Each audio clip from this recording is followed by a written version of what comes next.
Good. Now we got Jim Zons on too. Thank you.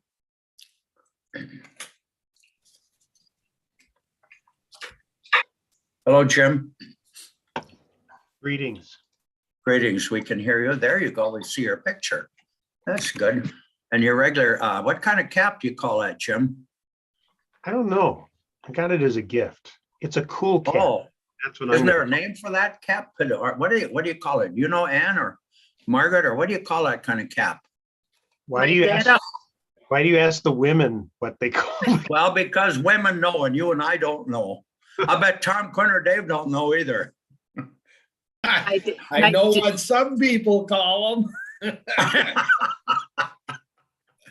Well, what's that? Is that to cover up something else, Jim, or what? Yes, cover up bad hair day. Okay.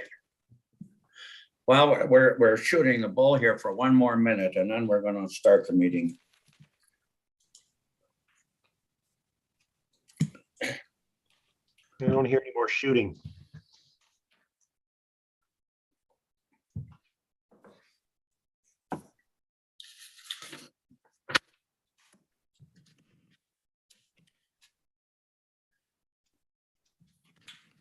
Well, good evening, everyone. Jim Anderson, Chairman. I'm calling the Community Resources and Tourism Committee meeting on March 7th at 4:45 to order. When I look at the screen, I can see that committee members, Supervisor Quinn, Supervisor Zons, and Supervisor Bogle and I are on, and the other supervisor, Larry Bjork, called me Saturday, and he is in Missouri, scheduled for surgery this week. And so he's going to try to be online, but not sure. So I will be commenting more on that later in the meeting. So the meeting will come to order. You've had a chance to read the minutes that Michelle sent out from our last meeting, which was on February 14th. If you've had a chance to read those, I will entertain a motion to approve those minutes. So moved. Moved by Zons, seconded by Vogel. Any discussion? If not, all in favor, raise your hand. Aye. Aye. Aye. Most thank you. Those minutes are approved. Public comment at this time. Krista was kind enough to let me know that we have two people on from our ISP, and they are probably tuned in. And I allowed them to come on, but I'm not going to ask them for public comment now, but rather to let you know they will be available to make comments if you have questions later on about the ARP of funds that we will be talking about. So Mosaic and 24/7 will be online. I did not hear a request from Bloomer, but anyway, they are online, and so we welcome them. Okay, moving ahead, because we will not have a meeting next Monday, we will have our staff reports from Margaret, and Margaret Murphy is on. And you all remember Margaret. It's been a while since we've heard from her, our extension educator. So Margaret, we're waiting to hear from you. How have you been? Oh, I'm good. Thank you. And thank you for this opportunity to talk with you again tonight. I do have a short PowerPoint that I would like to share.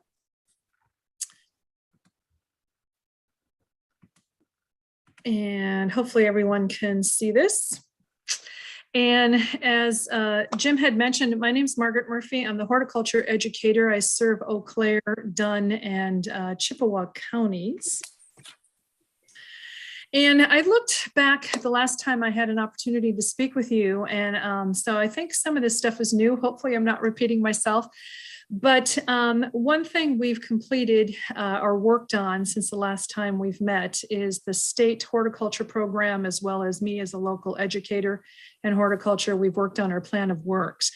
And one thing we're focusing on, of course, is the positive impacts that plants have on people and their communities, providing economic and environmental benefits, increasing access to food, and also just improving personal and community well-being are some of the main ways that plants can have a nice positive impact to our communities and to ourselves. And so with our plan of work, with our focus for this year, what we're looking at is we're looking at some of the environmental challenges that Wisconsin is facing, and not just Wisconsin, other places are certainly facing things like pollinator decline, issues associated with climate change, and then also environmental contamination and pollution. And this is due from our perspective, looking at that type of pollution due to the overuse of horticulture chemicals in urban and suburban environments. And so we're focusing on horticulture best practices, which can play a really important role in helping to solve some of these challenges. We look at focusing on proper plant selection, the right plant in the right place. The plant is in the right habitat, it thrives, and it can thrive without a whole lot of inputs as far as fertilizer or pesticides or things like that. So it's very important. That's what we really start with is one, know your soil so that you know how you have healthy soil, and then put the right plant in the right place. And then also helping people with properly siting plants around their homes and buildings, which can go a long way into helping with reducing energy bills and so forth. And then also proper pest management techniques, which will go a long way in helping with any kind of urban or suburban influences on overuse of horticulture chemicals.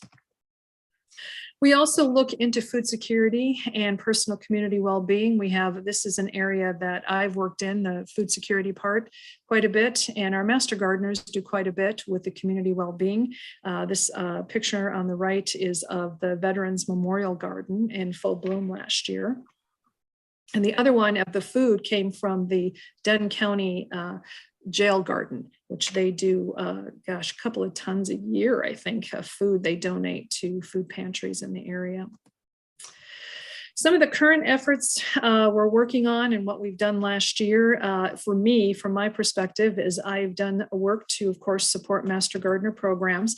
One of the way we're doing that is we offer, and you probably heard me talk about this in the past, is our Foundations in Horticulture course. And this is a self-paced online course. It's offered in the fall. It's about 12 weeks long, and it's open to everyone to get a really good basic foundation in horticulture or how to grow and care for plants in Wisconsin. For folks who take that, who are interested in going on to become Master Gardener volunteers, then they follow that up with an onboarding class, which starts in January. So one way I wanted to support Master Gardeners in the three counties I serve is, and Master Gardeners were very interested in this as well, is having a mentorship program. So we piloted one in 2021, and I want to tell you a little bit about how that went. The mentorship program basically was a one-to-one membership program. We were taking new volunteers and pairing them with an experienced Master Gardener.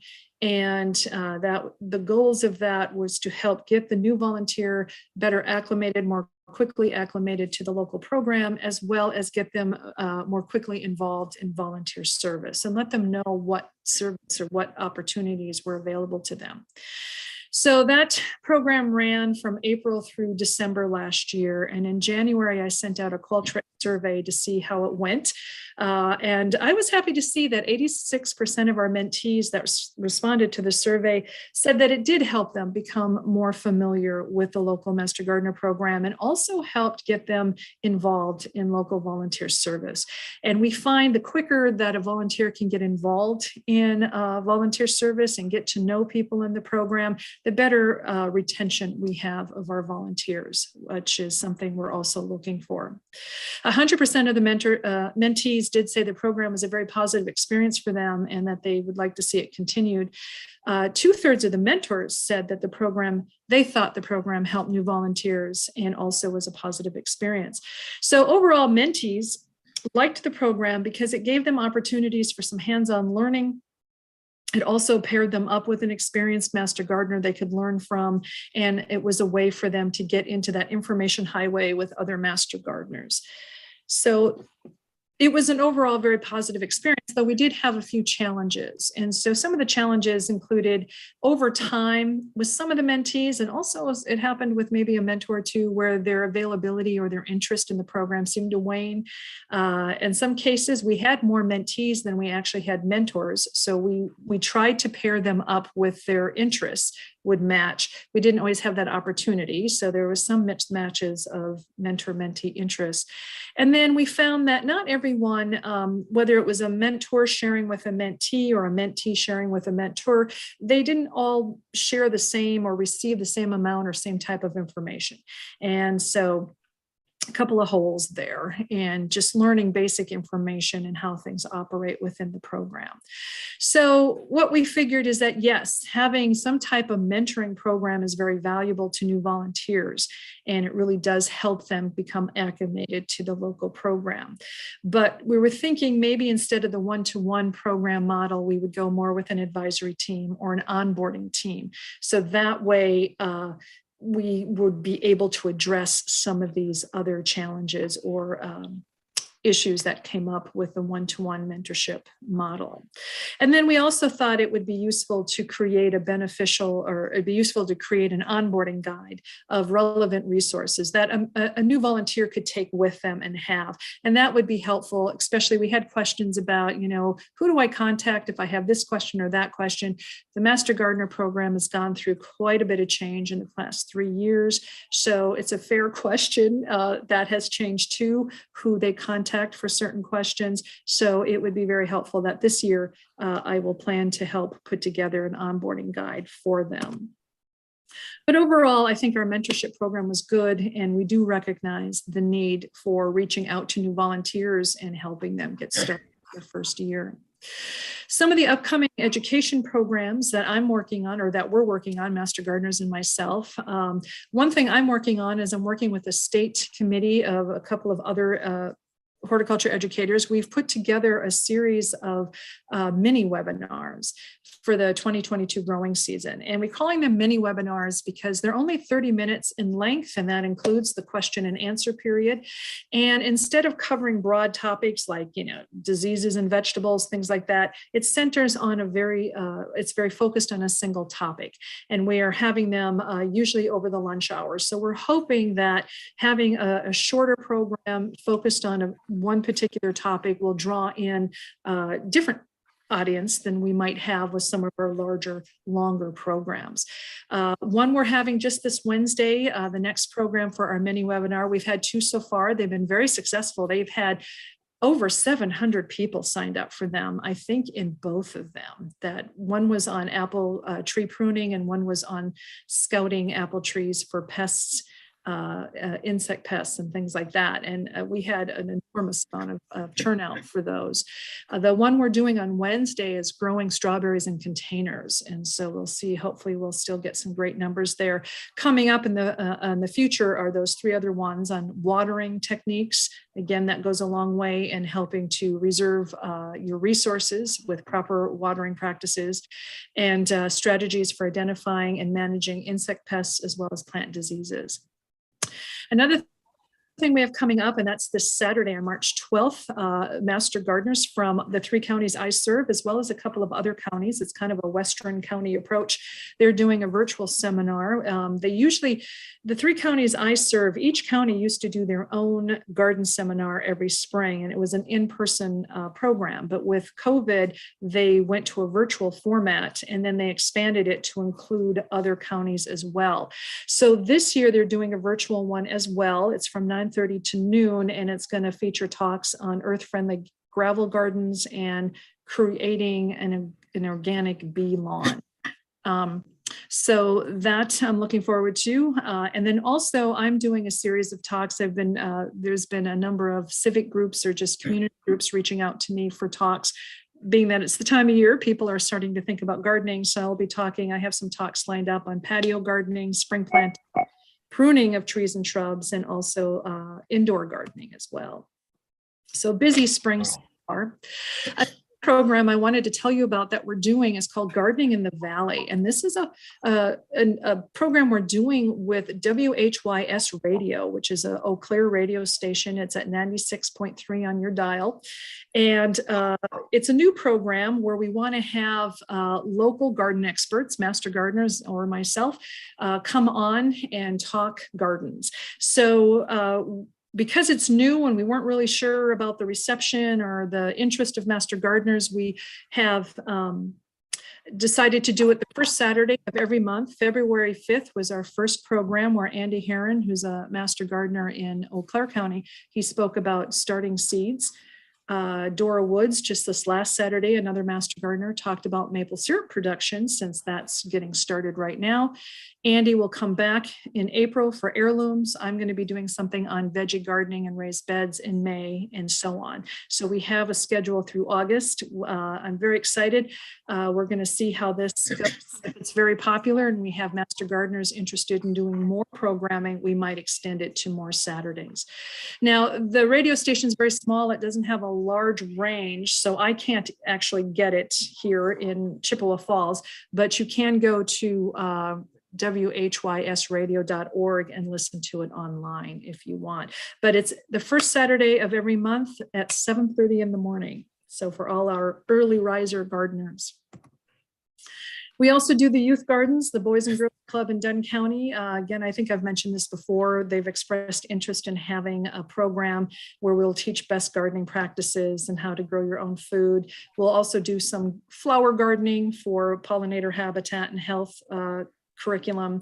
I'm currently going through a number of different youth gardening curriculums and activities. My goal is to develop a directory of easy to use garden-based lessons that master gardeners and other extension educators can just pull from and use out in the garden. So we're working on that to have that developed, and that'll be an ongoing thing. We'll keep adapting it as people use it and give feedback on the program and on the different activities and so forth. But I think it'll be helpful so we can go beyond just teaching kids how to plant, weed, water, and harvest. We can incorporate other lesson plans. To finish up, I wanted to talk a little bit about diagnostics. That's also something I do quite a bit of in my job, and we're starting to roll into that. Actually, I've been getting questions since January, but they'll really start rolling in the next month or so with the gardening season starting. So far in 2022, I've answered quite a few questions. In the winter, a lot of them are about home insects that are invading your home during the winter. In 2021, I recorded a minimum of 300 horticultural contacts. And I say a minimum because some horticulture calls I kind of answer on the fly, or if I meet somebody and we do an in-person thing, I don't always get recorded. But of the ones I recorded, I had about 300 recorded. And interestingly, the initial type of contact that people in all three counties, most people, when they want to reach out to Extension for a horticulture question, the first thing they do is that's what most people do, was just pick up their phone and call their local extension office. Some people will email, and it goes from there. It was the same in Dunn County. Overwhelmingly, we get phone calls followed by emails.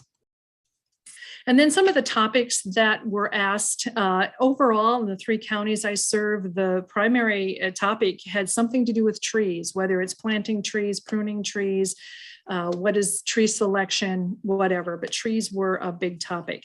In Dunn County, trees were also an important topic, but we had quite a few. We had a nice wide range of topics. And so ornamentals were a big topic, as were plant ID is always big, lawn, landscape questions, and fruit questions. So knowing what types of questions most people are asking can help form or influence what future program we might be able to do in the county. So I hope I didn't take too long, but that's about all I have for now, what we're doing, what we did do. And if you have any questions, I'll be happy to try to answer them for you.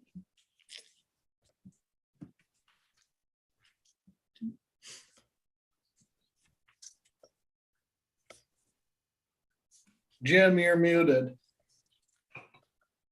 Oh, thank you, Dave. I'll start all over. Thank you, Margaret. That was just what we needed this time of the year.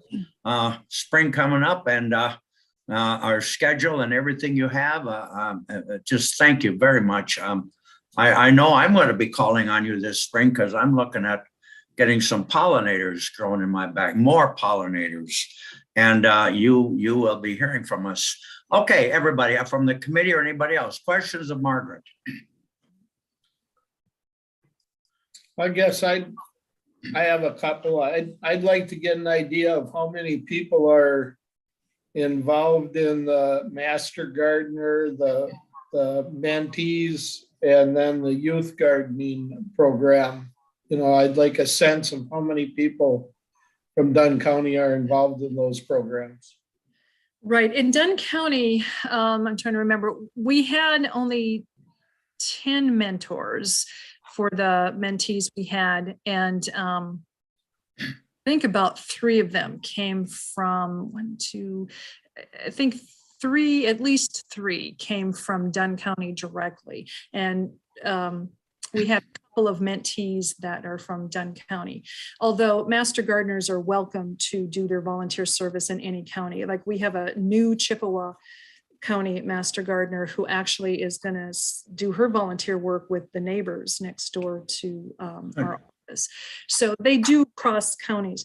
As far as the Dunn County Youth Garden, that's a new thing we're trying to get started up with the Boys and Girls Club at, I think it's River Heights Elementary.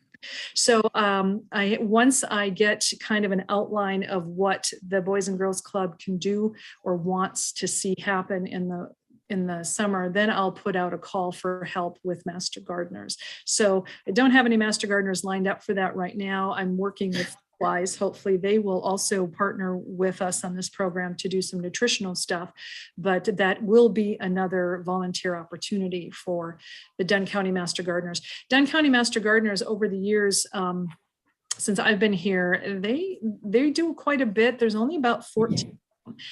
They've lost some members over the years due to moving to a different place, retiring out of the program. A couple of them passed away. So we're in the process of hoping to rebuild those numbers as well. So yeah, they're a small group, but they're a mighty group. Okay, thank you. Good question, Chairman Bartlett and Margaret. I'm glad to hear you're reaching out to the neighbors and to River Heights, and then with the garden behind the jail. I hope everybody stopped to see that once in a while every year, because that's pretty impressive too. So, Margaret, excellent report, and we appreciate what you're doing and bringing that to us today. I don't see any other hands up for any other questions. Thank you again, Margaret, for your excellent report and all your work, and we should all help promote that here in Dunn County. Thank you, Margaret. Thank you. Okay, moving on to our area extension director, Catherine Emanuel, for your report. And I know later we're gonna have to have a budget adjustment request from extension. Go ahead, Catherine. Thank you so much.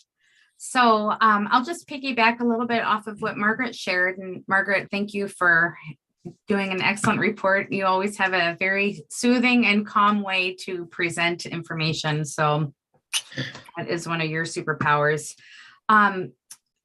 This is to follow up a little bit on Supervisor, I want to say Barrett, but that's not your last name. Dave B. Supervisor Dave B. is who I want to follow up on. We're just gonna stick with that one right for today. At any rate, I have a report here on the extension website that talks about in 2021 some of the numbers for the county. So for Dunn, they had 14 master gardener volunteers. They had 234 volunteer hours, and they had 293 educational hours. And I don't have the exact number pulled up, but what's often done is those volunteer hours in the community. That's one of the examples of how extension is extended into the community, because Margaret is there as the kind of the leader for the horticulture education that's out in the community. And so it's really multiplying her work of being a 0.25 employee or educational services in Dunn County. And so she's definitely multiplying that beyond just herself. And so what you could do is you could multiply the volunteer value in 2021 was $28.54. I'm just going to do some quick and dirty math here. We'll just call it $25. Let's see. And times 234. Whoopsies. Michelle probably already has this. Yeah, about a little over 6,000, around 6,000 if we add in the change. So I rounded down. But, that's, the value that's just in one piece of the programming that Margaret's doing is that value there. So we could spend more time talking about that, but just wanted to take the opportunity to kind of elevate that as well. Nice work, Margaret. Right. All right. Yeah.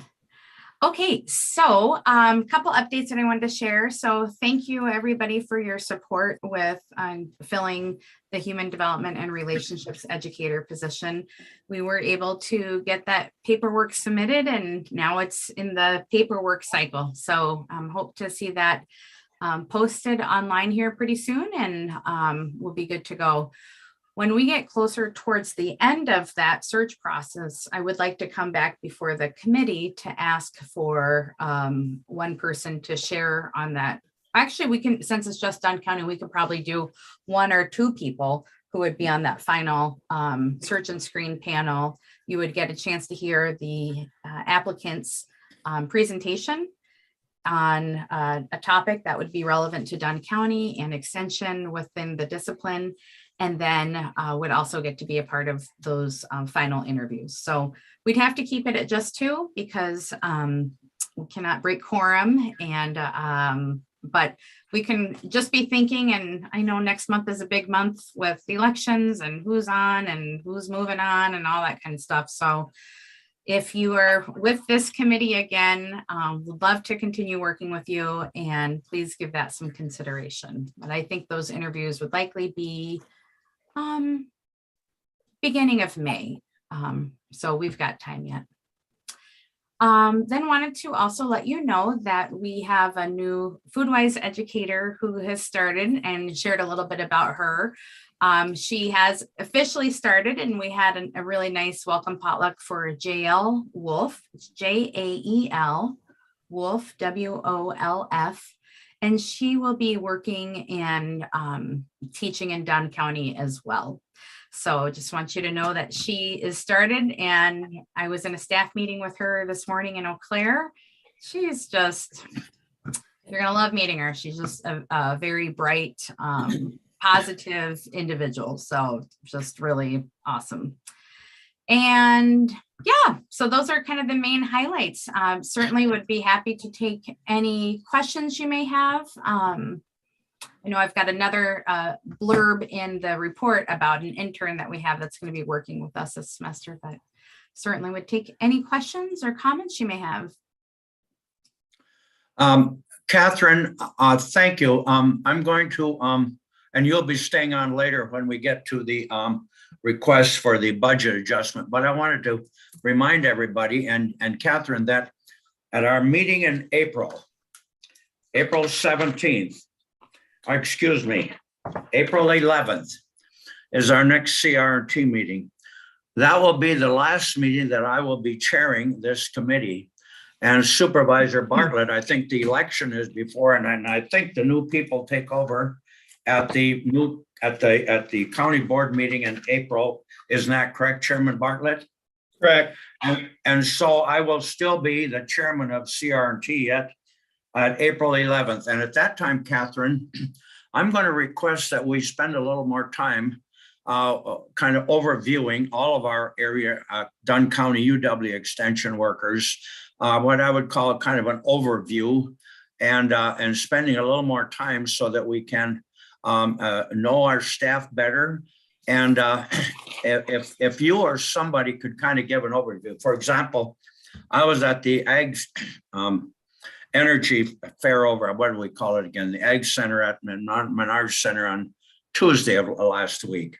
And I ran into all your extension agents at the booth there. Katie Wontalk was there from Dunn County and the other agents from Chippewa and Clare. And it was so nice to chat with them. And I thought, you know, we are 3 counties working together and sharing, many of you like Margaret and others.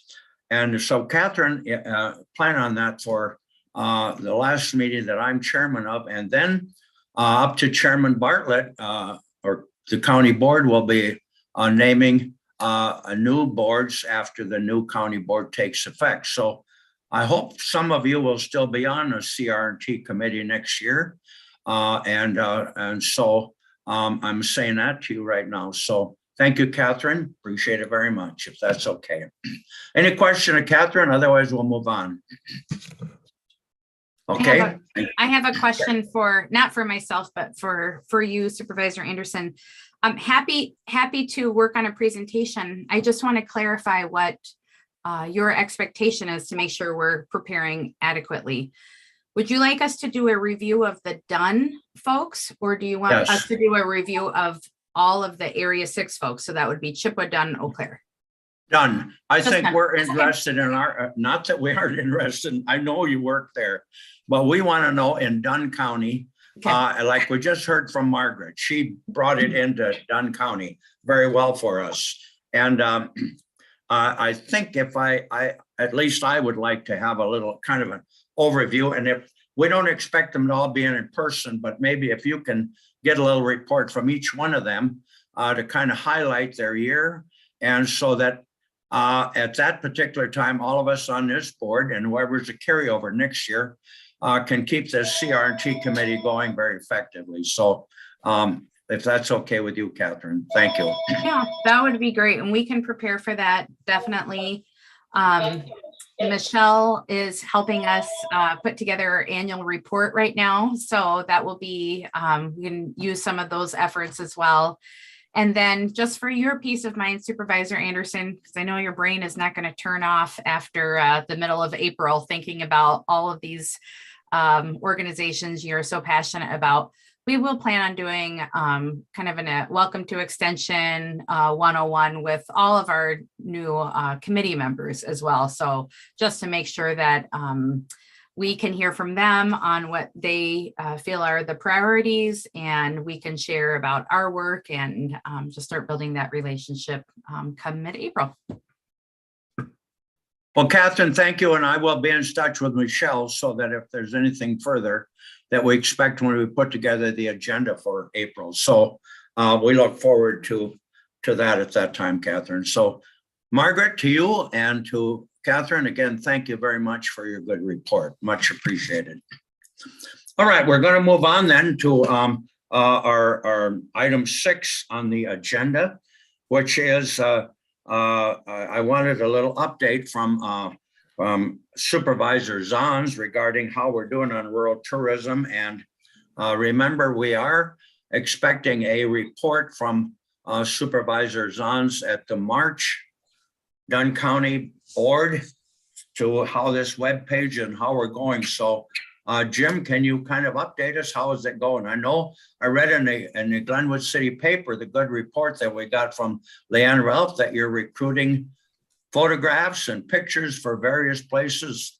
I know I have a few that I'm going to be getting to you, and I hope everybody else has some new places. Supervisor Zahns. Yeah, and maybe that's why we got kind of a little flurry of submissions from a number of people. Maybe it's because of that article, because we got a good chunk of some really good photos. Ann had reached out to UW Stout, and their photographer kind of got back to me about sharing some of their photos that they have in their collection.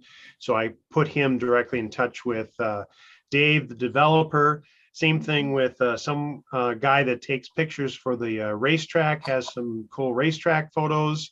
So I sent that over to the developer too, and someone else submitted some really cool farm photos, some real nice high resolution stuff. Most of the submissions we've gotten from the general public have been either really low resolution or not the best quality, and some of them we would not be able to use for much of anything. However, the last week we've gotten some real good submissions. So checked in with Dave yesterday to see where we're at on the site. Kind of reminded him that we really want to unveil as much of it as we can at the county board meeting. So we will be set to go with good look at a working site. He told me he's updating and working on the calendar program. It's actually the same calendar program that the Visit Menominee site uses. So it will kind of match that functionality and look. He's been having actually a hard time finding events to list as far as outside of Menominee. So it's something that for this committee to think about collectively, what can we do to maybe attract more submissions to the site as far as like events and activities? Because again, the goal is broader Dunn County. There already is a Visit Menominee site. We don't want to have just Menominee related stuff on there. We do want Menominee activities and events, but we also want to have greater Menominee, Dunn County, and especially some of the areas in the county that maybe people don't travel to, but I know that they have events going on. So some way that we can find some more submissions and ways to add to the site. I think that eventually, once the site gets established, it will become kind of a commonplace thing that people will know, hey, we can post our, event here in Ridgeland to the Visit Dunn County site, or we can post our event in Rock Falls to the Visit Dunn County site, and they'll get used to it. But it's just that getting started is going to be more of the challenge. Jim, that sounds great. I'm very excited about it. And I know I don't have a camera, but I know somebody that's willing to take pictures.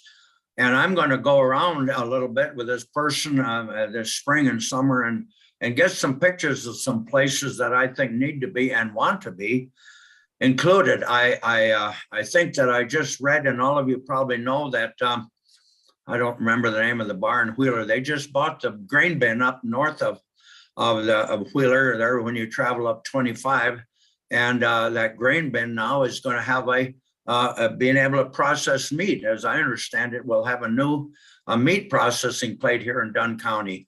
And when new things like this keep popping up, we want to be on top of it, and we want to have that out there so people can and know about it and help them with their business.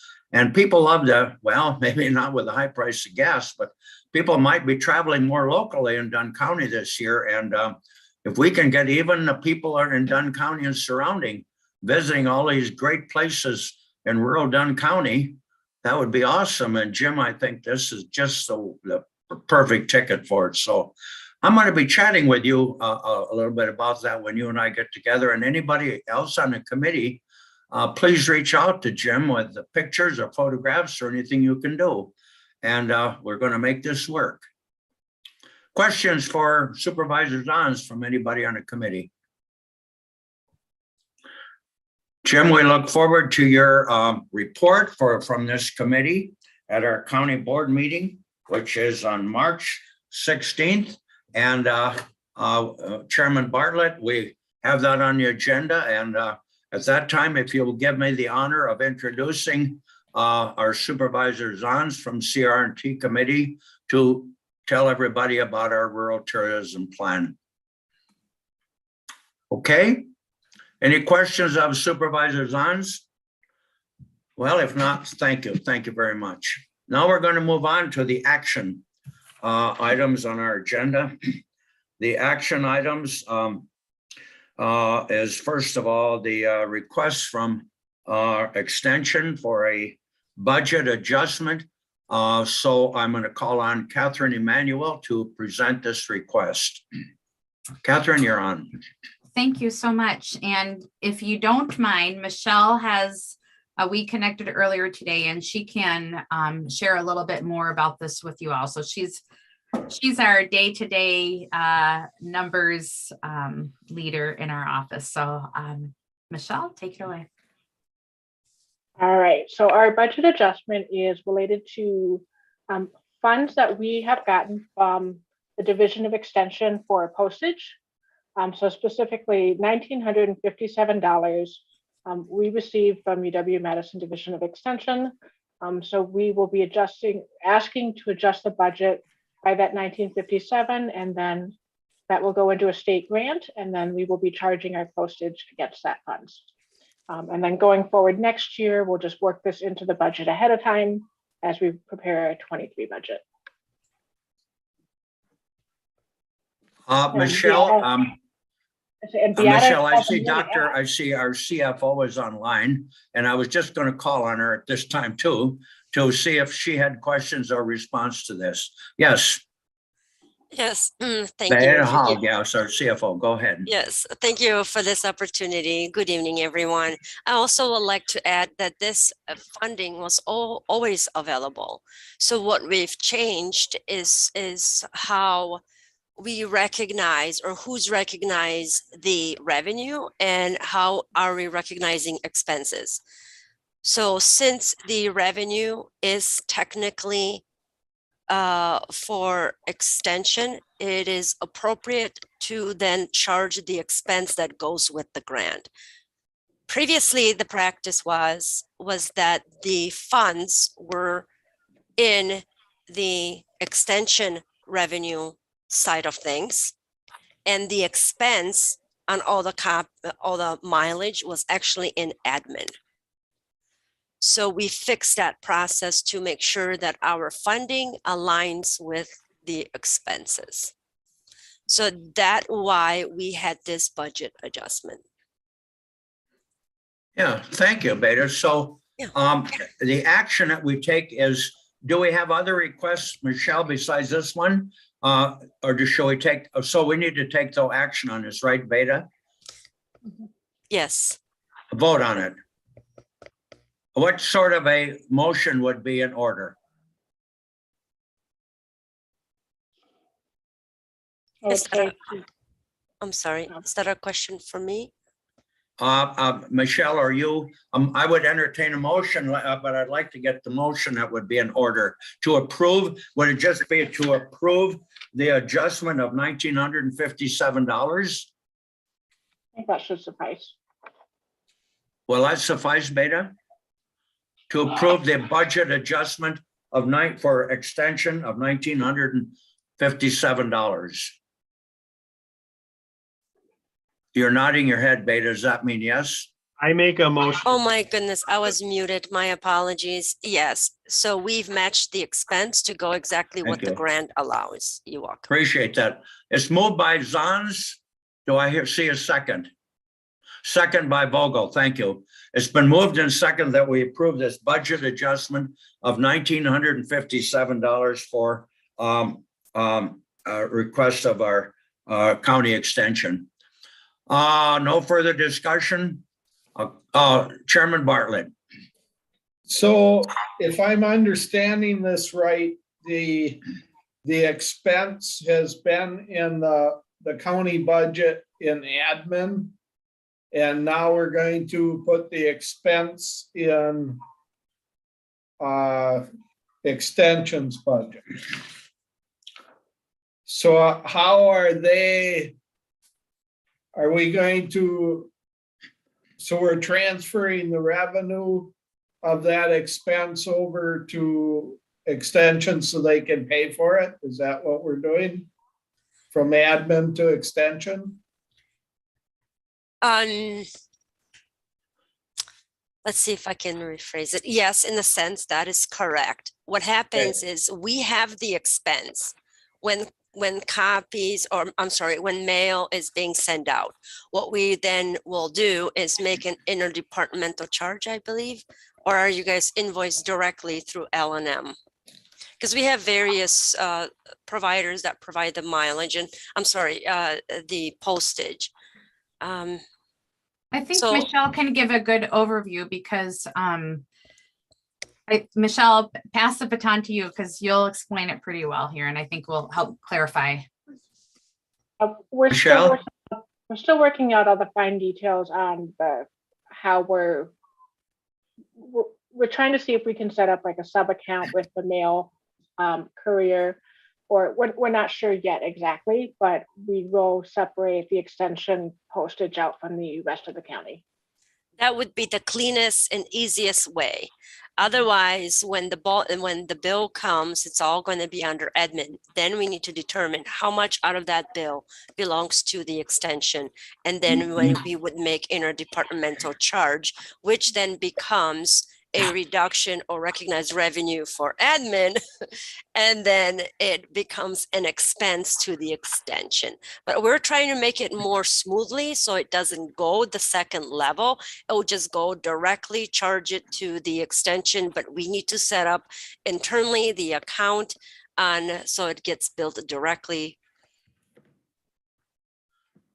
I So think that was a that's, long, that was a long Yeah. explanation, but I does hope that clear it helps. up, Chairman Bartlett? Well, I think so. So in other words, we're not changing the county budget. We're just changing the budget from one department to Right. another. That's right. That would be budget Right. neutral, no impact. Good point. Good point. Ex- Thank you. Excellent Yeah. question. Chair Uh, Anderson, may I just give one other piece of information that might help? yes, Okay, thank you. So the way that this is being proposed is making it a little bit more congruent with how other counties process this funding that comes from the state. In just my limited experience with 3 counties, Dunn County was different in that all of their postage came from, lack of a better word, a bucket, one big bucket versus like, this is the extension budget. This is human services, bucket. This is, so what we're doing is because extension, the county was still receiving these funds, but it was just going to the large bucket. And now you'll have still a relatively large bucket and we'll have a little mini bucket over on the side. thank you, Catherine. Chairman and- Bartlett, does that answer your questions? Are we? Yes. Okay. Well, I think we are. Then it's just a matter, we have a motion and it's seconded before the floor. I will, if there's no more questions, I'll call a question. All in favor of approving this budget adjustment, raise your hand. Raise your hand. It's unanimous.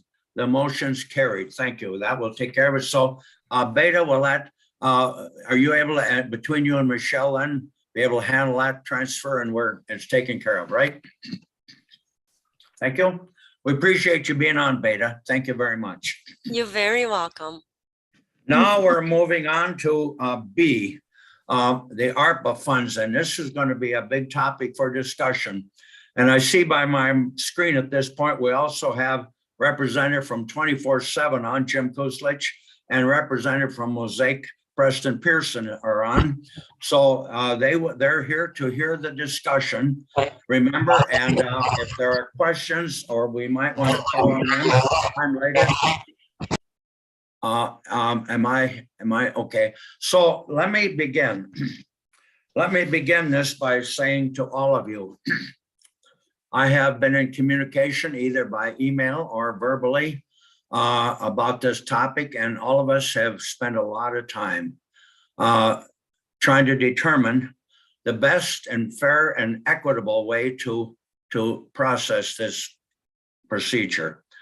And I told you at the beginning of the meeting that I did talk to the other committee member, Larry Bjork, because he will not be on the line today. And he asked me if I would share with you a few of his comments. I will do that later. As I promised to many of you, I think it's only proper that each one of us, having read all of this, that we share our thoughts and maybe suggestions. And when we get done, it would be my hope that we would have one motion that would cover all of this. The 3, remember, there are 3 ISPs. Mosaic, coming out of Cameron, to cover the one in town of Grant, township of Grant. Bloomer Telephone, which comes out of Bloomer, which should cover that in town of Colfax. And 24/7, which is not only the donut area, but as you know, covers many, many townships. And Jim Kuslich is available. You've all had a chance to read that. So what I'd like to do is start out by each one of you, giving you as much time as you want to share with me, with the committee, your feeling. I have also asked before the meeting started, because there's 4 of us here, if it would be proper and okay to have Dave Bartlett be in on the voting, with Larry Bjork not being able here to vote, but I'll share you what his feelings are. So when I ask for the vote, Chairman Bartlett will be voting as well. So that will prevent a tie in case that ever happened. There'll be 5 of us voting on a motion we make. Now, with that introduction, and everybody, I hope we're going to hear from every one of you, but I'm going to call on Supervisor Vogel. I know she's done a great amount of study and reporting on this, and I appreciate that. So Supervisor Vogel, let's hear from you, your comments and where you feel we ought to go. Thank you, Chairman Anderson. So yeah, I was taking the maps and comparing them with the Public Service Commission maps just to see and make sure we were not leaving any gaps. And I'm not sure if anyone can answer this, but there were a couple projects, the town of Old Galley, where I don't know if we can't cross townships with these projects, because it looked like we could go a little bit further north to Highway 72 and we could actually cover some areas with low broadband speeds. So I didn't know if there's, because it looked like a few miles more. And then for the town of Lucas, I'm thinking that project might lead to further north where there is low speeds near Knapp and north of Knapp, because that looks like an area that might need a little bit more coverage. And then I had a hard time with the Bloomer map, lining it up, but the projects all look good, and I'm excited that these are moving ahead, and we're going to cover some of those areas that don't have coverage. And so I don't know if, as far as funding, if we, do it all the same amount, or if projects that are a little bit more expensive to cover, because there's fewer people, and if we need to bump up a little bit for those projects, a little bit more. So I had some questions, but I'm glad these are moving ahead. And so I think we should support them. Yes, and you raised some great questions. I appreciate that. And we do have Jim Kuslich on, and I'm sure later if we can't resolve those questions regarding Old Galley and Lucas, he can. So we will be talking more about that, and I will even mention some comments that Larry Bjork made about it. So thank you, Ann. We'll appreciate it. Jim Zahns, we want to hear from you. Well, I've studied the maps and where these projects are going, and again, we're finally, when I talk to constituents at least in my supervisory district, the number one thing that people ask me about or complain about is the lack of broadband. Unfortunately, this doesn't quite get into any of my district as of yet, but the more that this expands, the more that it is going to be leaning more into getting closer to my district, especially since some of these are getting pretty close. I guess my only thing is to kind of figure out where the numbers need to go. I really appreciate Supervisor Quinn putting together that spreadsheet that helps kind of at least kind of see how the numbers could potentially, if we're going to maybe put some toward all of the projects, how those could get divvied up, so to speak. And I think that's kind of our next step, is just to kind of figure out where those numbers need to go. I did notice that I think that a couple of the draft letters, I thought, already stated that we were going to match the amounts that were requested, which we obviously we can't, because that would exceed the amount of money that we actually have for this. So I thought that was, I'm not quite sure why those were prepared that way, but that's what we're here for today, is to kind of decide which, how we want to divide that up, whether we feel that all these projects are worth basically investing in, and how we want to divide those funds. And as far as from what I've looked at with the stuff, I think that all of them are definitely worthwhile projects. I think it's something that, like I said, all my constituents bring up more than any other issue affecting the county. And this kind of gets us moving in that direction. Yes, I thank you, Supervisor Zons. That's certainly what we're here for. And so we might take quite a bit of time to talk about this. And I echo what you said about Supervisor Quinn for the spreadsheet that he sent to all of us. I prepared one too that I will kind of share with you, but you haven't seen it yet. But thank you, Supervisor Quinn. That was an excellent spreadsheet that you sent us. And so we will probably be working off that to start with. And after your comments, I'm going to call on Chairman Bartlett and then share with you a few things that Supervisor Bjork had to say. Supervisor Quinn, you're on. Thanks. As you noted, I did take the time to look at the proposals, and for my own benefit, and then it seemed like it made sense to forward to the community. Also, I put a simple spreadsheet together that sort of outlined the key elements of each district, and then offered a way to think about how to allocate funds. I think we should support all the projects. We don't have enough money to give as much as was asked for, so we have to make some decisions. I think those decisions can be, we shouldn't, I think, agonize over it. We just need to move forward and get this done so they can get the applications in. If at some point in time we could have Michelle show the spreadsheet that I put up, you can see my initial crack at allocating, and the committee can take a look at that whenever that makes sense, Mr. Chair. Thank you, Tom. Yeah, we will be going back to that. I appreciate that. Mine is quite similar, by the way. But anyway, thank you. And Chairman Bartlett, do you have some comments on this at this point? I don't have a lot to add. I think the projects are good. I was trying to.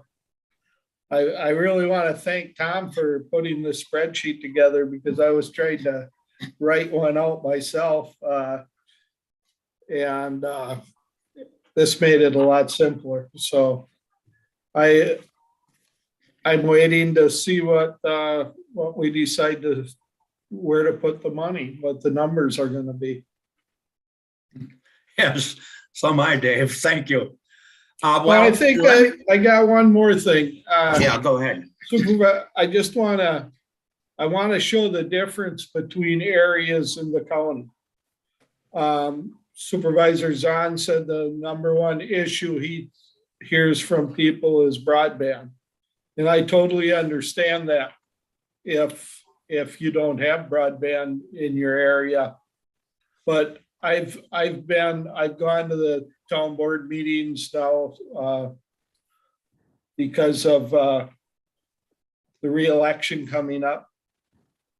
And my number one thing that I've heard is big government, large debt, and I even heard this from someone that lives in Centurytel District. So some of them at Tiffany are in Centurytel District, I'm sure. So anyway, I've got, wherever you go in the county, you're going to hear that everybody's number one issue with the county is different. And I just want to bring that up. Appreciate that, Chairman Bartlett. I'll take just a brief moment to share with you the conversation so that Larry Bjork has some input here. He called me Saturday morning and we had a long discussion, so I've sort of narrowed it down. Larry Bjork was very, very supportive of these 3 projects, well, 7, and wanted me to share with you that he is concerned that at least these ISPs, these people are reaching out to the places that are more difficult, more expensive to reach. And sometimes providers just want to cherry pick. They want to pick the easiest where there's the highest density and then what's left. And that has been guilty in the past by some companies. The 3 that are here before aren't doing that. And I will reiterate again that Mosaic is going to basically cover the township of Grant. You know that Bloomer started and has some fiber in the very eastern part along County Trunk N in the town of Grant. And they're reaching out and covering that. And the other one is Bloomer Telephone. They're basically going to screen and cover Colfax. And then, of course, 24/7, as you all know, they have 5 grant proposals. They're covering town of Grant, the town of Dunn, the township of O'Galley, the township of Lucas, the township of Menominee, and the township of Sherman, or at least parts of those townships, as Supervisor Vogel was wondering.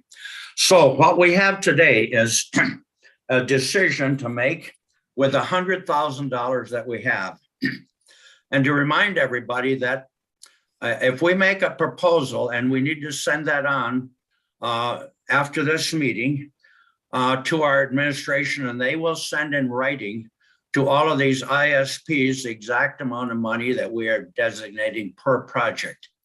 And then they can utilize and show that in their application that's due, I think, about the 15th of March, about a week from Wednesday. So we have a big task ahead of us, and to be fair. I will only share with you that I tried to make it a little simpler than Chairman Quinn's, Supervisor Quinn's proposal. I simply thought, you know, if we would designate one amount of money for the single project for Mosaic, that's in the township of Grant, and a similar amount for Bloomer Telephone in township of Colfax, and the remaining amount of money we could say to 24/7. I have talked to Jim Kuslich on the phone. I've talked to Preston Pearson on the phone. I've talked to Travis at Bloomer Telephone on the phone. And at one time, and all of them, and I want to share with you what Preston told me about the town of Grant. He said, I've never seen a more enthusiastic population of people in a township about getting broadband in their township. And they are all so interested and excited about getting the township of Grant covered. And so a lot of people have stepped up there besides us. Well, I'm hearing the same thing from the township of Colfax. And I know Jim Kuslich has told me this about the townships that they cover and a good share of Dunn County. So as we talk about this, and there are questions, I think Ann Vogel asked one of them that maybe Jim Kuslich wants to answer. Preston Pearson, I know, wanted to be able to make some comments a little bit. So I don't want them to go into great detail. They don't have to sell us about the value. We already know the value. We already know we're limited to $100,000. So our question is simply to be equitable. And we want to do that. And we want to cover the maximum amount of people out in our rural areas with the money that we give to you to help support you to get the project. And if my project went through, we give same amount of money to, and my proposal was $20,000 to Mosaic at Grant, $20,000 to Bloomer at Colfax, and the remaining would be 60,000 that we would say to 24/7, Jim Kuslich, prioritize it. And if you think one place will get us more bang for the buck than the other, you let us know, but you only got $60,000. And remember this, that if he put some of the money toward a project they did not get a grant for, they would not get that money. We're only going to give the money where the grant is accepted. So with that, I hope I've made it, we're all clear and we're all on the same page. Before I call on Preston Pearson for some brief comments, or Jim Kuslich, are there any other comments from any other members of the committee? Well, we've had good discussion. Thank you, each one and every one of you. You've done your homework. I'm going to call on Preston Pearson at this point if he hears us, if he wants to follow up for a few comments. Preston, welcome aboard to our meeting. Preston, are you there? I am. Can you hear me? Yes, we can, Preston. Go ahead. Thank you very much. I do appreciate your time and consideration for our project and our grant in the Township of Grant. To reiterate Mr. Anderson's comments, Grant Township has been very enthusiastic about this project. Most of the time when I'm working with townships or other entities, I have to ask for letters of support. I have to ask for their assistance in being able to get some of these documents and so forth that are necessary for the application. I really didn't have to do a whole lot for this project at all. They solicited the Marshfield Clinic pledge on their own. They got the letters of support on their own. So they are very enthusiastic about this project. Again, I think Mr. Anderson said it as well, that I probably don't have to sell this project to you guys. I think everybody knows and understands that broadband is essential nowadays and that we want to take advantage of these grant opportunities as they come up. Because obviously the need for it is definitely there. So again, I just wanted to, if you have any specific questions about the project, obviously you can certainly let me know. Otherwise, I do again appreciate your time and consideration for this project, and we look forward to getting this. Again, it's kind of an extension of the Otter Creek project, which was awarded in 2021. We did have plows in the ground within a week after we did get the award to try to get as much of it done as we possibly could yet in 2021, but we will be finishing that project here in the probably second quarter of 2022, and then turning people up in that area as well too. And anybody that knows anybody in that area knows that they have obviously been starved for sufficient broadband for a while as well there too. So again, thank you for your time. I do appreciate it. And again, I'll take any questions that you might have. Well, Preston, if we could hold the questions, if you'll stay online. Sure. And we do want you to know that yes, we appreciate Mosaic coming down. We know that you come out of Cameron and you serve that Barron County and into Dunn County, and much appreciated. So if you'll stay online, if there are questions later, Preston, otherwise we're going to move on. And I'm going to call on Jim Kuslich from 24/7. If you heard Supervisor Vogel having a few questions, maybe Jim, you can respond to them and other things you care to say. So Jim, are you online? There he is. Yes, I am. Yes, I am. Thank you. Can you hear me okay? Yes. Okay. Thank you. So yeah, I'll address the questions first that were asked. So we do plan to build out all of these townships so that they're 100% served with broadband. So the town of O'Galley in that area, if it looks like we're missing a portion of the township, it's most likely served by our parent company, West Wisconsin Telecom. So we looked at the map. The map sometimes is hard to read, but where the boundaries line up, we will either cover the town of O'Galley with either West Wisconsin Telecom or with this project. And so this project is a small project in the town of O'Galley. The same for the town of Dunn. The majority of those townships are already served by our ILEC, West Wisconsin Telecom. So the goal with those two projects, and also if we look at really with all of the projects that we're doing, our goal with these is to get all of these townships 100% served. So that the boundaries that we laid out would accomplish that with these projects. So that is our plan. So yeah, I just wanted to thank you again for having us on and for considering. contributing to these projects. Jim, thank you. And Preston, the committee, any questions of Preston or Jim at this point? I hope you two will hang on as we deliberate now. As you all know, we only have $100,000. And that's our role here today, is to determine our recommendation, or what we vote on today is going to go, and that will be forwarded to you in hard copy that you can use in your grant application, and that will happen right away. So we're going to be deliberation, and excuse me, I see hand up, Chairman Quinn, go ahead. Thank you, Chairman. If Michelle is able, before I make a motion, I wonder if she could put up the spreadsheet that I put together. Yeah, there it is. Thank you. Thanks, Michelle. So I think this maybe will simplify us, because it's consistent with what you said, Mr. Chairman, also. So you have the 7 projects, the number of people served, the total costs, total grants requested, the ISP contributions, and then the town contributions. And then down on the bottom, you have a summary of each ISP and the number of residents provided in their projects, and the number of and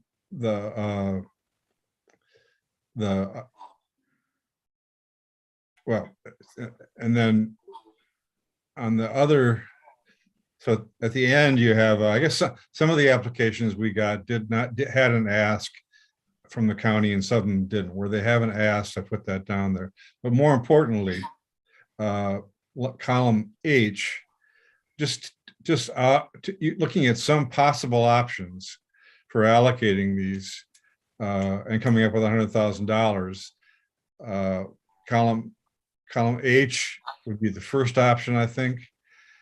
Column I would be a second option. And the difference between these two is that the second option allocates a little more money towards the Bloomer Mosaic project. And I, in my own mind, I thought that would be a possible consideration, because those projects had significant contributions from the towns, so that the county match could conceivably be higher. And I think we just heard about the community support from the Mosaic and Bloomer projects as well. But Mr. Chairman, you mentioned I think pretty much option 1, which is to allocate 20,000 to Bloomer, each to Bloomer and Mosaic, and then leave 60,000. In my option, I allocated that 60,000. You're saying you could invite 24/7 to allocate it as they saw fit, and I don't have any problem with that. So those are to me, those are the 2 frameworks in which we should discuss how we want to do this. So we want to give more to the 2 projects like Bloomer and Mosaic, or do we want to stick with the 40/60 allocation in that column 1? Tom, thank you. That was excellent work. You put it all together there, and I looked also at what we call the township contributions, but I didn't have it laid out like you did. Everybody's had a chance to look at this. Everybody's had a chance to determine where you want to go from here. So Tom has given you a good option. My option is almost the same as I said, except I would not designate where the money would go for 24/7, but rather, I think I heard from 24/7 Jim Kuslich that some of their projects were higher priority than others, and they might be more apt to get grant approval. Now, and that's why I left it saying, whatever amount we give to 24/7, they could quickly make the determination of how they would divvy this up rather than us. Otherwise, I'm the same as you, Supervisor Quinn. So if the rest of you agree, we've kind of narrowed it down to option 1 or 2, unless you have other ideas. And then if you do option 1 or 2, then it is how we want to handle 24/7. But I want to hear from everybody on the committee. Michelle, if you'll leave that up there a minute, if anybody wants to talk about this on the committee. I can't see all of you now, so if you want to speak up, I can't see every committee member right now. So do I hear from any of you, Ann or Jim?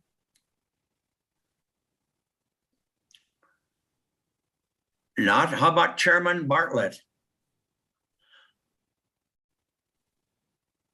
I looked at the total cost more than anything else.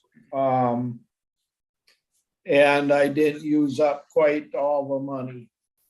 I felt that we'll probably end up with more asks in the near future.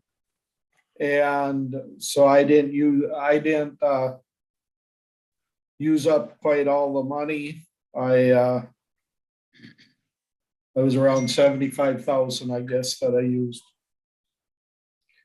I was kind of intrigued by what Supervisor Zahn said at the last meeting. And so I was thinking we don't have to use it all at this point, was his point at the last meeting, and was thinking of that. Thank you, Chairman Bartlett. Well, remember, if I hope, and we all think there's excellent chance that that Mosaic's and Bloomer's application, they only have one. They're kind of covering a township pretty well. And with 5 applications from 24/7, being realistic, if one of those wasn't accepted, remember, we're not going to spend the money. It doesn't go some other place. So this is why I thought if 24/7, Jim Postage would kind of say, well, whatever money you've given me, I think I'm going to put more of it, let's say, toward Menominee and Sherman or wherever you decide. I don't care. But that would be the amount of money. And, good luck. I hope 24/7 gets all 5 of them. We hope you do. They're great applications and they're needed. But remember, there's what is $100 million total, and there's going to be a lot of applicants for it. So everybody might not get the grant. And I see Preston is nodding his head. It's 100 million, right, Preston? Total right now. Will it be another thing yet this year, Preston, or that you know of, or Jim? Do you think there's going to be more opportunities yet in the year of 2022? I hate to say anything. I know I don't want to speak for obviously the state, but I believe they do have some money in the biennium, but I'm not exactly sure if they're going to be spending it or issuing another round. So I can't say for certain. There's rumors and talks of it, but nothing is confirmed. Thank you, Preston. I think that's what Jim Kusley said too. Jim, can you hear me? Do you feel there'll be another application yet this year or not? I honestly doubt there will be another one this year. So my guess is they would open up another round after the first of the year next year. Thank you. We've had excellent discussion. I'm going to make it one more round around here. If anybody has any more comments or questions, otherwise, some of you have a motion, and you've heard a tentative motion you might be hearing from Supervisor Quinn. And again, I'm going to emphasize the fact that my motion would have been not to designate or break down exactly the amount of money we give to 24/7, but yet let them make the determination of the amount after we determine what Bloomer and Mosaic will get. But I'm only one member of the 5. Chairman Bartlett's going to be voting as well here. And I haven't heard, Larry Bjork has told me that, whatever the committee decides, he is fine with. So Ann, I don't see you on my committee. Jim, I do see Jim, but Ann, I can't see you. Do you have any comments or things before I entertain an emotion? Well, This is Ann. So I was wondering if we don't designate, like, how is that going to work with payment? Like, I would think the county wouldn't want us to not designate because it would make it harder for follow-up. And it has to be designated. You are right. I'm simply saying that instead of us doing it, 24/7 would divide it out within a day or two and let us know. And then they would have their higher priorities, know better where the money might help better. And it would then, we are saying, we are making a designation, but letting them have more input into how we're dividing the amount of money we're giving 24/7. And that's all I meant. No, we are still going to make the final decision. Okay. Is that clear, Ann? I just wanted, when you look at Town of Dunn, and option 10, 10, 2, 20, and 18 under Supervisor Quinn's proposal, which would come up to $60,000. I'm simply saying that 50 or 60 or whatever amount of money would be divided between those five. And then maybe one of them they're going to leave off, who knows, and put the money in other places. So with your, without objection, may I call on Jim Kuslich, how he feels about that, unless he wants us to do it. Jim Kuslich, what do you think? Honestly, I'd be fine either way, but yes, we could pretty quickly allocate the dollars. We've got a pretty good idea of how we could split it. You can't reallocate it once we decide, Jim. Right. So I guess if that's the direction you go, then we would be able to quickly provide a scenario for you. So yes, that would be preferable for us. We could do it that way. Yes. Again, if I confused anybody, I want to make this clear that if a grant is not approved, accepted, a proposal, that money does not get spent. Even if we allocated, let's say, $2,000 to Town of Lucas, and that project did not get accepted, 24/7 can't use that money some other place. That is absolutely not the case. It's only what we allocate per project. Okay. Mr. Chairman? Yes. So who's asking? Supervisor Quinn, go ahead. I wonder, I think one point of discussion that would be helpful before we try and resolve this would be the question that Supervisor Bartlett brought up about whether or not we want to reserve some funds. I know Supervisor Zahns talked about this last time also. So whether we want to reserve some funds for possible future applications. And my understanding is that the ARPA money is available next year as well as this year. It doesn't have to be spent, doesn't necessarily have to be spent this year. So that is something we could do if we wanted to do it.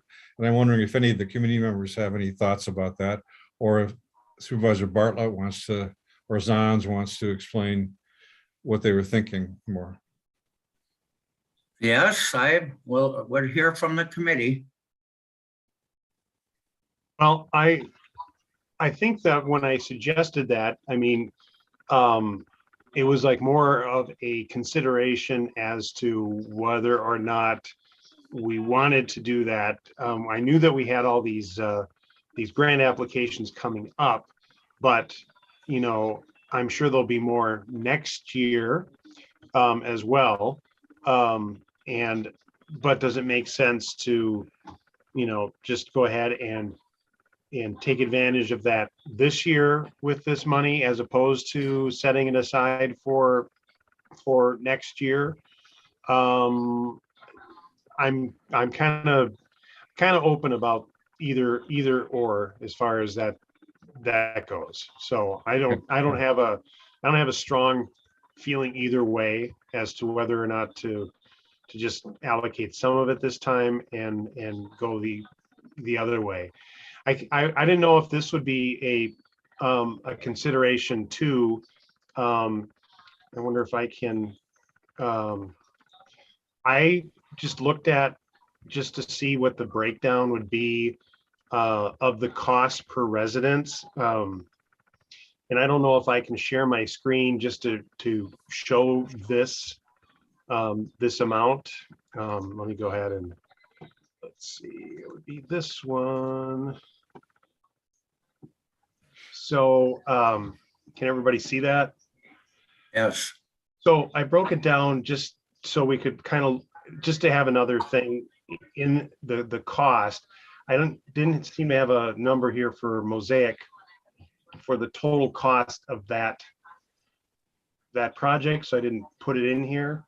But you know, like the Dunn project, it would be like $17,000 per resident. O'Galley would be $23,900. Lucas is $12,000. There's more economy of scale in Menominee with only $5,000 per resident, and Town of Sherman is like $11,000. I'm not saying one is then worthwhile more than the other, or because Geo Galley is so expensive that either. Part of it is if we're thinking about what we do as a role as serving the county and the residents, obviously like that O'Galley project, because it serves at this time fewer residents and businesses, it's a more expensive thing, and without funding or grants or anything like that, there's probably no chance that fiber optic would ever go into that area. And same thing with the Town of Dunn project at $17,000 per resident and business. So I guess I give that as one more thing for you to think about as far as those particular higher costs per resident or business are probably much more difficult to actually get funding involved in. The thing to remember about that is that why are there fewer people served in that area? Could it be that those are difficult areas to sell a business or a house because they aren't served, and so they have basically a lower property valuation because they aren't served by any sort of high speed or broadband internet whatsoever? So just some numbers for you to think about as you're kind of evaluating this, whether or not that's also important to you guys as we make a decision here. Yeah, thank you to everybody. I'll share with you a little bit about my comment. One of the things when I see broadband expansion in these areas, I think of it as an opportunity for economic development, like you said, for any small business or anybody else to maybe go there, and they won't do it if they don't have broadband. And I think of rural residential housing. Many people won't build there or want to buy there if they don't have broadband, especially if they have school-age children. I see it as and personally, I would not support the idea that we think we got to save some of this money because, in the future, who knows what's going to happen? And there won't be another grant application probably until 2023.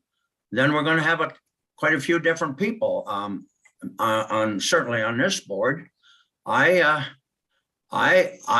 hope that we spend that we don't spend it, but that we approve the full 100,000. And as I say, if a grant isn't approved, well, then we don't spend it. But that's my feeling. We've had great discussion here, I think, from every one of you, and we might not all agree on everything, but that's all right. That's a committee, and we're going to go by however the vote is once I hear a motion. But I don't want to cut this short. It's very important. I think if Larry Bjork were here, I know from what he told me that he believes that those more costly areas where nobody wants to go is important, because if we don't provide funding to them because it's too costly, that's why these ISPs, every one of them, are going to these areas where the people were only looking to make it, they wouldn't go there. And we saw that happen before. Larry Bjork always points out REA came in, they covered everybody. And that's the way broadband ought to be. So that's my comments. Chairman or Supervisor Quinn, yes. Thank you, Mr. Chair. I agree with you that it would not be the best use of our money to reserve some at this point in time. So I would move to get things. I sort of would move your proposal, if that's okay, which would be basically that option number one with 60,000 that is allocated to Next Gen, asking them to provide us with their ideal allocation so that we can make the best strategic use of that money. Thank you, Supervisor Quinn. There's a motion on the floor, and I will repeat it if I understand it right, that we would allocate $20,000 toward Mosaic, allocate $20,000 to Bloomer for Colfax, and $60,000 would be allocated 24/7 to be divided as 24/7 determines between their 5 grants. Is that correct, Supervisor Quinn? Yes. Do I hear a second to that motion? I'll second it. Okay, thank you, Supervisor Zons. So we have a motion before the floor. Right now, it's pretty well exactly like you saw from Tom Quinn's proposal for option 1, with the only difference that $60,000 would not be divvied up the way he said, but rather the way he saw it. Now, we would not have to know, I don't believe right now, how 24/7 would divvy up that 60. However, we would have to know very shortly, Jim Kuslich, and you would have to submit that to our county manager within a day or so. And then the county manager would call me, and I could share that in email to all of my supervisors. And if you didn't give one of the, didn't put any money toward one of the grants, that would be your idea and your proposal. And that's the way it stands right now. So before I call for a motion, Jim Kuslich, do you understand what the motion is? Yes, I do. Yep, and we will get a proposal to you most likely tomorrow or the next day for sure. Jim, that would be just excellent. And then remember, and make it clear again that $60,000 is only to 24/7 and is not guaranteed. It's only the way that they break it down per project. And we will then send them a letter of confirming it. And then once we hear who gets the grant approval and everything, then we know how much of the $100,000 we spend. I think that's very clear to everybody. I really appreciate the good discussion we've had. I want to give one last shot to everybody on the committee before we vote, because it's a big issue and it's very important. And remember, I will be sharing this. I talked to Paul Miller Paul, our county manager, on the phone this morning, and indicated to him that we would be letting him know immediately of the decision from this committee today, but we have to make a decision. Are you ready to vote? All right, I'm going to ask you to raise your hand, and Chairman Bartlett will be voting as well. So you've heard the motion. All in favor of the motion, please raise your hand. It's unanimous. 5. Thank you. The motion carries. I can't thank all of you enough. You did your work hard. You were equitable. You're fair, every one of you. And Chairman Bartlett, for your comments and everything. And we hope that to our ISP people that we've done due diligence with you, and that we'll move ahead. That we wish all of you good luck in your grant applications. how soon, Jim Kuslich, might you hear back on when your grants are approved or not? The application deadline is March 17th. Right. It's going to take them most likely a month or two to evaluate the applications. I would expect June, end of June or July timeframe before we hear anything back. I would agree. And Preston, thank you for your being on today. And to you, Jim, again, Kuslich, to all of our committee members, I can't thank you. You really worked hard on this. And Chairman Bartlett for sitting in here, and we share your views and understand all of it. I will finally say to Michelle, thank you for everything. And you know, one last comment. If people miss a CRT meeting, I'm so appreciative that you'll be able to read it in the newspaper in Boyceville or Colfax, because Ralph does such an excellent job of covering it. And so the public will now see what our discussion is going to be by going to that paper or reading our minutes from today. So to all of you, Michelle, and we did this fairly good. The meeting is going to be done by 6:20. Any final announcements from anybody? Announcements before we adjourn the meeting from anybody? Supervisor Chairman Bartlett, no announcements? Why don't you go ahead and adjourn it, and then I have a comment. Oh, that'll be fine. So I'm going to adjourn the meeting now then, with no further announcements from anybody. And again, I am so appreciative and thankful to all of you hard